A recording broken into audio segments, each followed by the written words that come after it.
Hello, welcome to By the Well podcast, produced by the community at Wall Street United Methodist Church in Jeffersonville, Indiana. We focus on clarity, compassion, and community. You will hear sermons as well as conversations about the intersections of faith and life. If you enjoy this podcast, like and share below. Friends, as you are able, will you join as Deborah shares with us the gospel reading for today?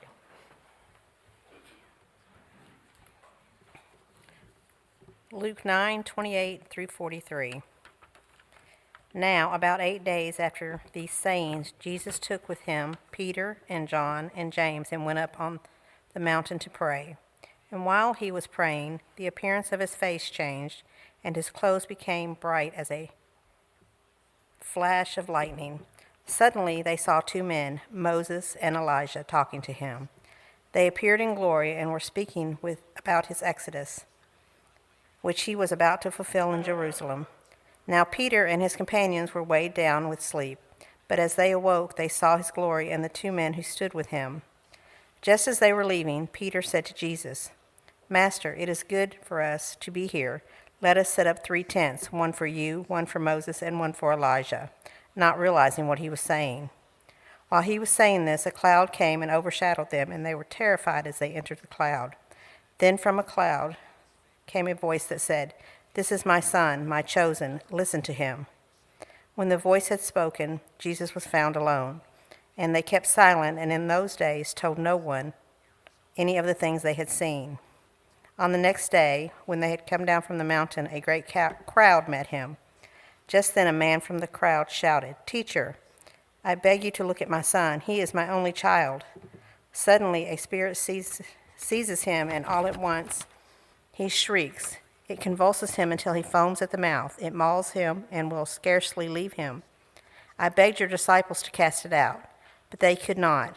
Jesus answered, "You faithless and persevere generation, how much longer must I be with you and put up with you? Bring your son here." While he was being brought forward, the demon dashed him to the ground in convulsions. But Jesus rebuked the unclean spirit, healed the boy, and gave him back to his father.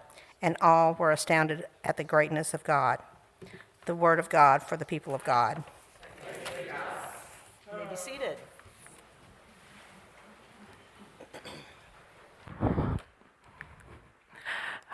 Friends, some of you have heard me talk about a video study I facilitated at one point in my life, and it was a study that was put together by an organization in England.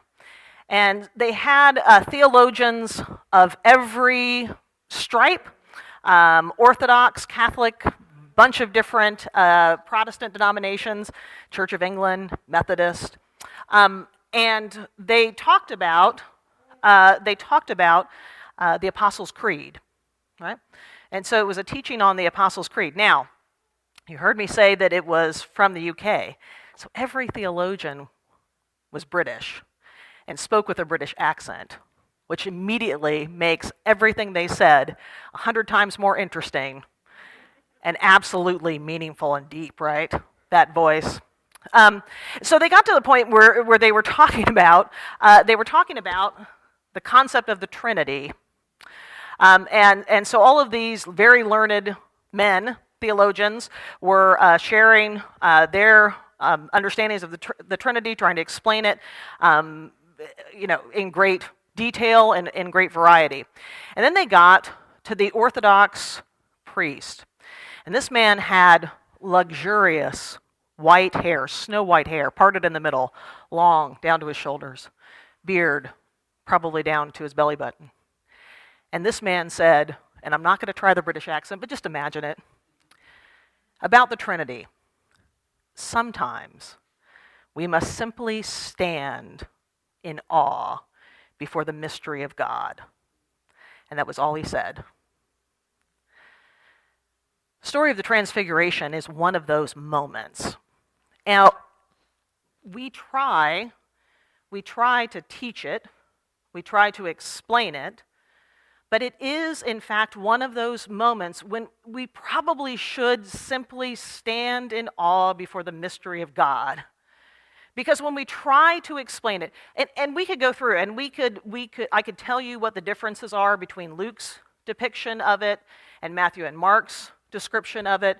I can talk to you about what it means that it's Moses and Elijah and what different things that's. I can tell you about the word that we translate as tense, the word that they use saying that Moses and Elijah are talking to Jesus about his exodus. All right? We do all of that. But I wonder if in doing that, we are being Peter. We are saying, let's put up some stuff that'll help us understand what's happening. And sometimes we must simply stand in awe before the mystery of God. What do the disciples hear? They hear as that cloud surrounds them.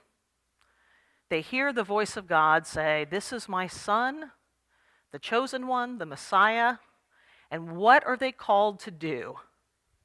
Understand what's happening? Explain it?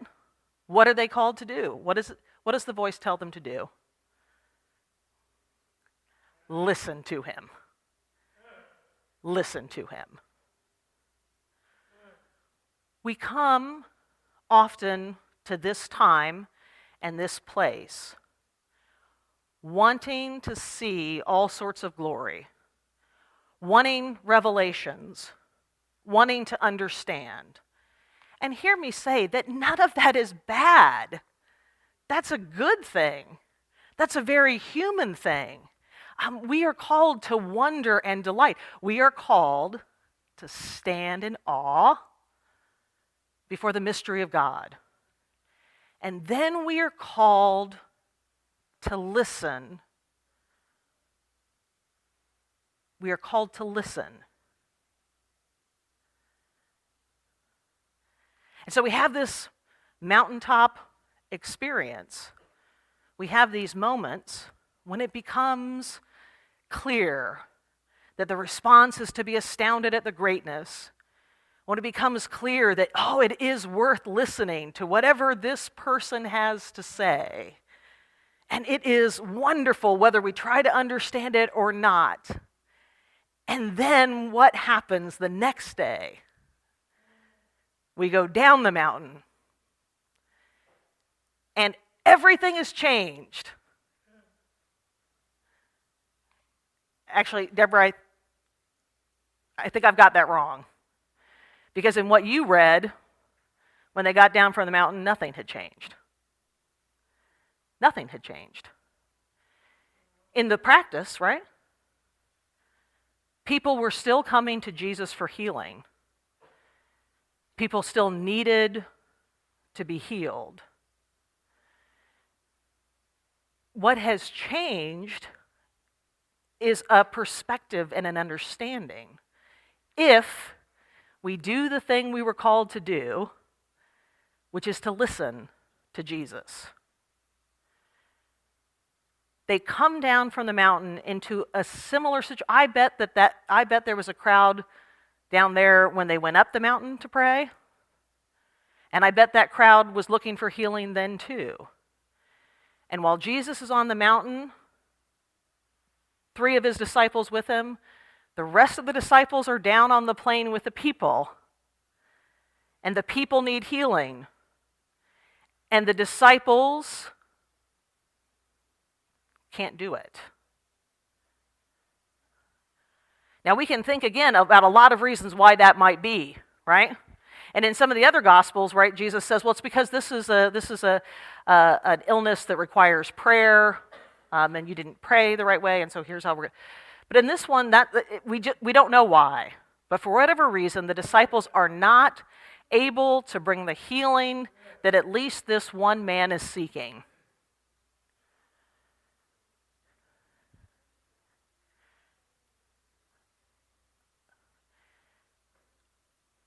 I don't know why.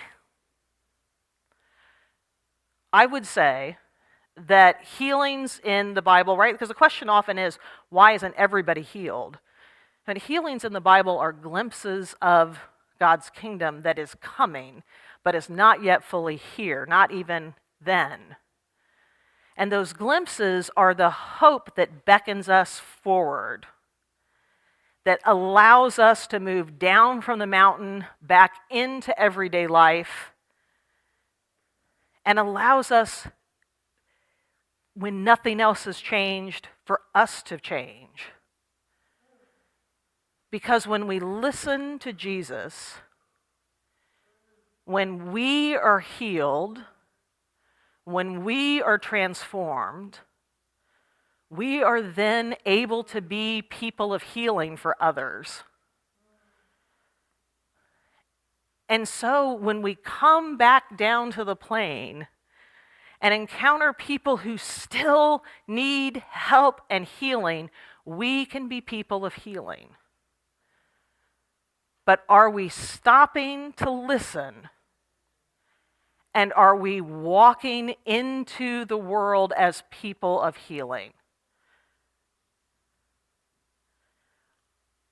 Are the things that we do bringing healing? Are the things that we say bringing healing?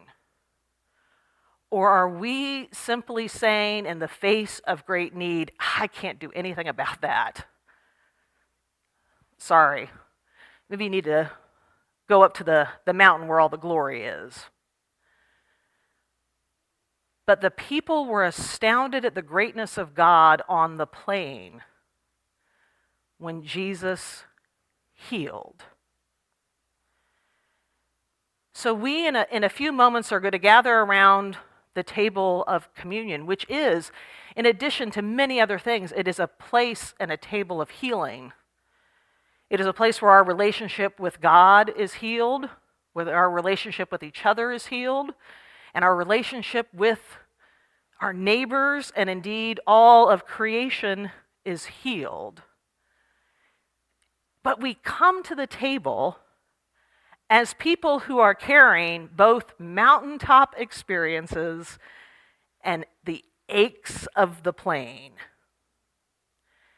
And so what I'd like us to do as the family of God, before we gather for Sunday supper at our Lord's table, what I'd like us to do is for just a moment to pause and share some of the celebrations, those mountaintop experiences, and some of the grief that we seek to be healed.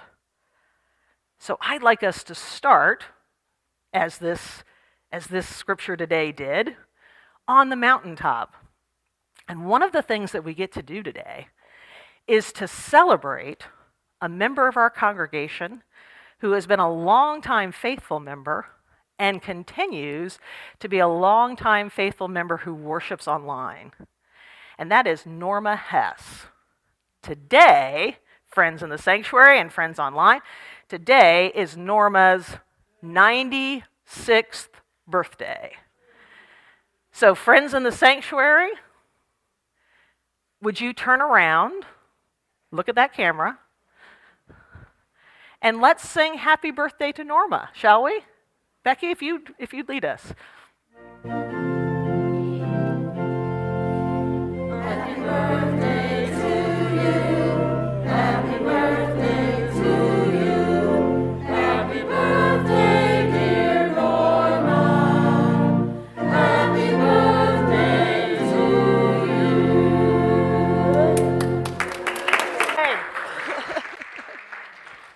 What a joy to get to celebrate that.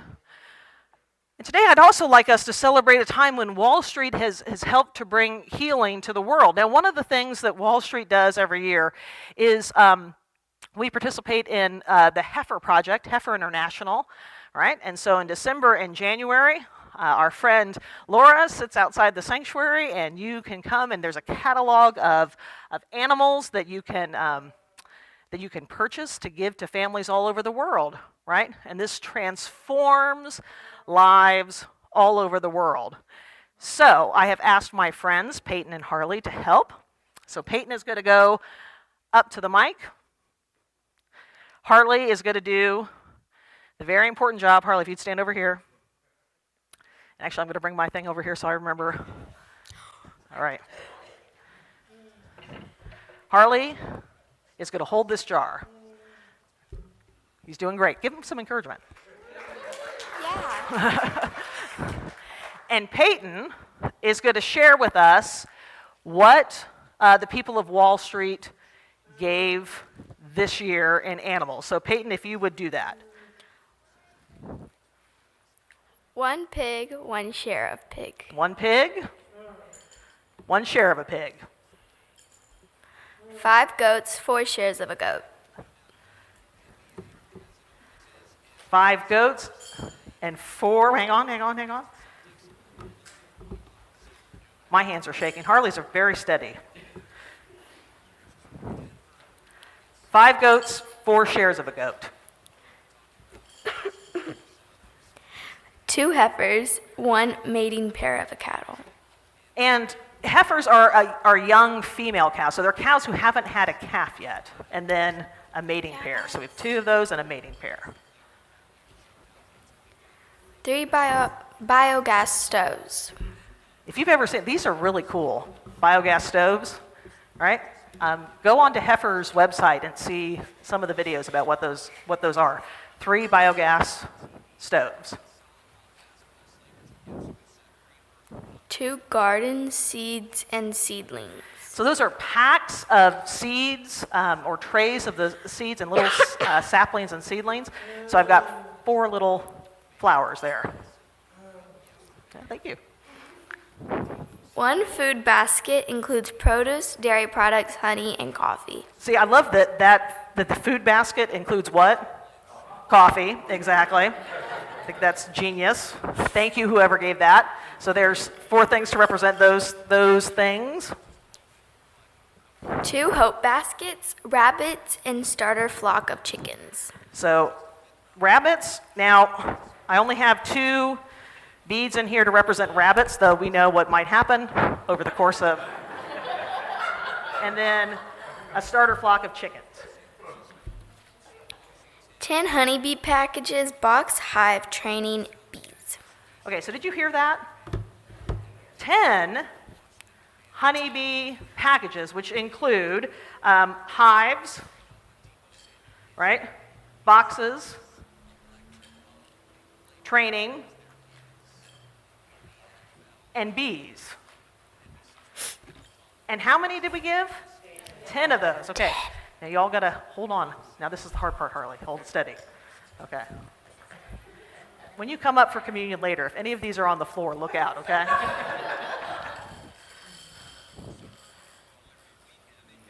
That's right. There it goes. I knew one was, I knew it. I was right at the end.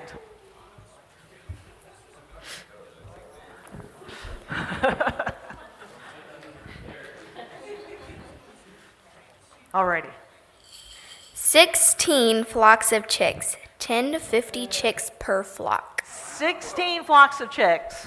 I do not have 50 chicks per flock here, but but here we go. 16.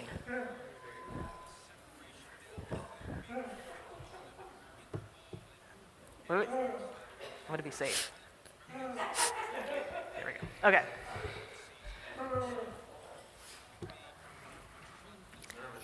And tuition for 2 girls schooling. Tuition for 2 girls to go to school.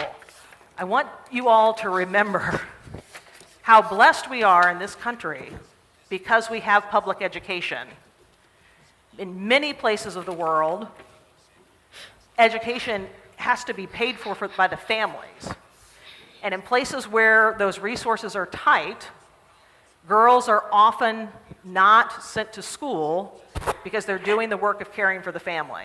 So 2 tuitions for girls to go to school.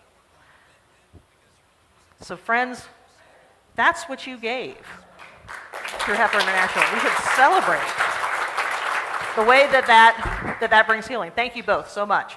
So I'm going to put this up here so that we can remember that we have given that gift.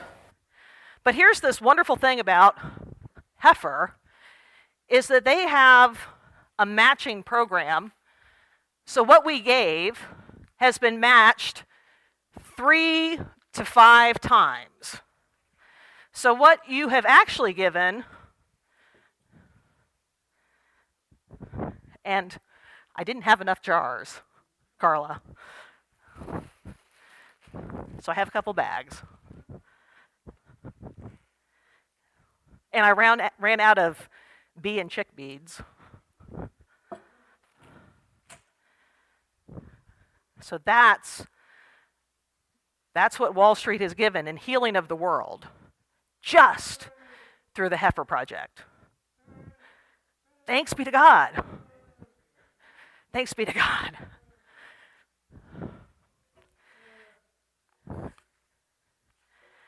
And friends, when we come down to the plane, we know that there are times that we need healing in a variety of ways.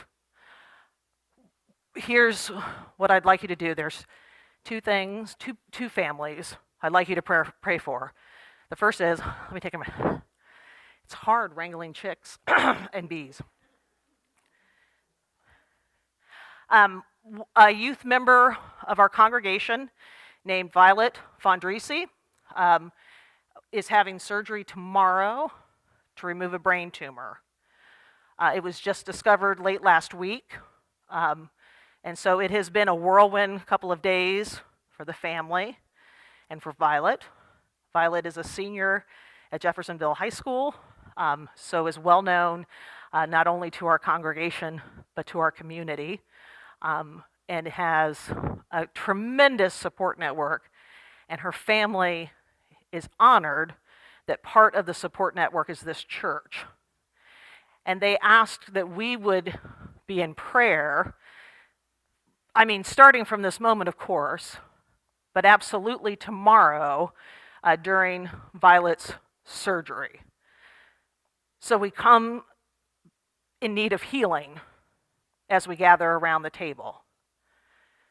And we come with grief as we grieve the passing of our friend Janice Disbrow. Janice passed away last week. She is with us at the communion table in moments, and we have the opportunity to celebrate her life. Visitation is today from 1 to 4 at Scott Funeral Home, and then it will also be tomorrow from 10 to 11, and then the service will be at 11 at Scott. And so we come to the table with grief. Grief for Janice, who we will miss. And grief for those other griefs that are stirred up whenever we have to say goodbye to someone. So we come to this table in a moment, friends, with great joy. We are so blessed that we are able to bring healing through Heifer, that we are able to celebrate the life of Norma, that we were invited to share the life of Janice, and that we get to have the vibrant life of Violet among us. How blessed are we? And we celebrate that, and we are astounded at the greatness of God and all of those gifts. And we come knowing that there is healing that is needed,